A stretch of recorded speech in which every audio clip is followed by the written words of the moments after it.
ADDICT. That's the addict in me. ADDICT. That's the addict in me. ADDICT.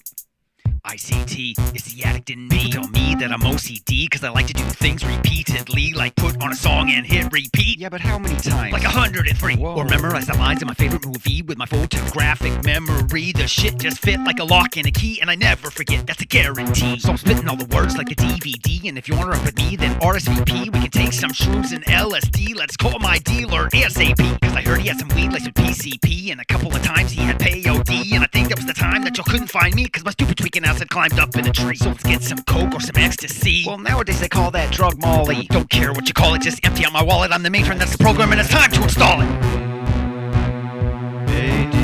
ADDICT. That's the addict in me. ADDICT.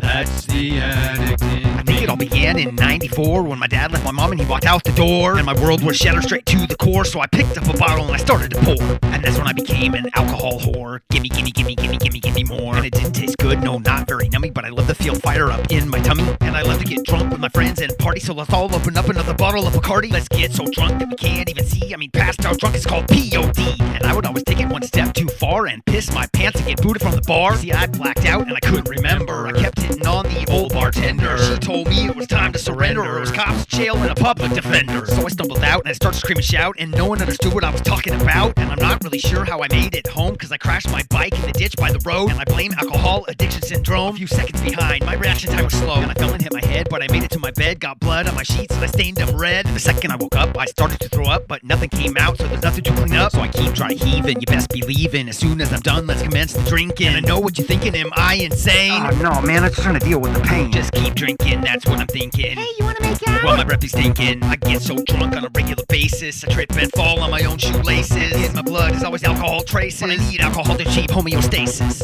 Hey, I need another drink. That's the addict in me. ADDICT. That's the addict in me. ADDICT.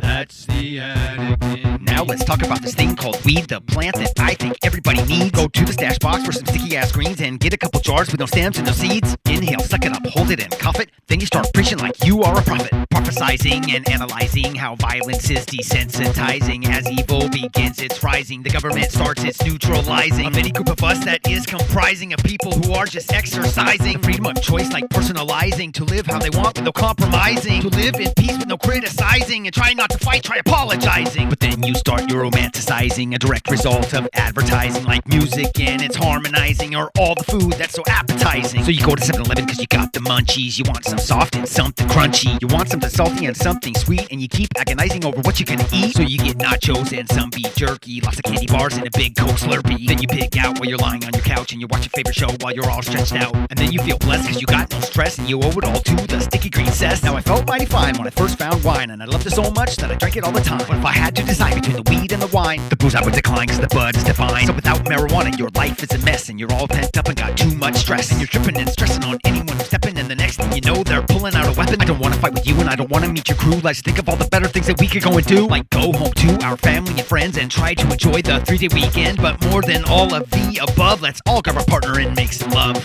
Yes, we are all addicted to sex. What did you think could possibly be next? So there is a riddle for you to perplex. What in the world is better than sex? An action that we need and a hunger that we feed, and of course don't forget it's how we all breathe. So all of the animals of every single kind just want to mount their partner from behind and get their sexual organs aligned and move their hips and bump and grind. Yes, you know it is true, it's what we all want to do. Sex is what we want, masturbation works too. We have fought wars over our sexual greed. If we found another mate that we fancied, the two males fight until one of them bleeds to spread our seed. Is an animalistic need. So I'm happy indeed that has been agreed. There is nothing better than sex and good weed. So check out me trying to get you to smoke weed. What did you expect? It's the addict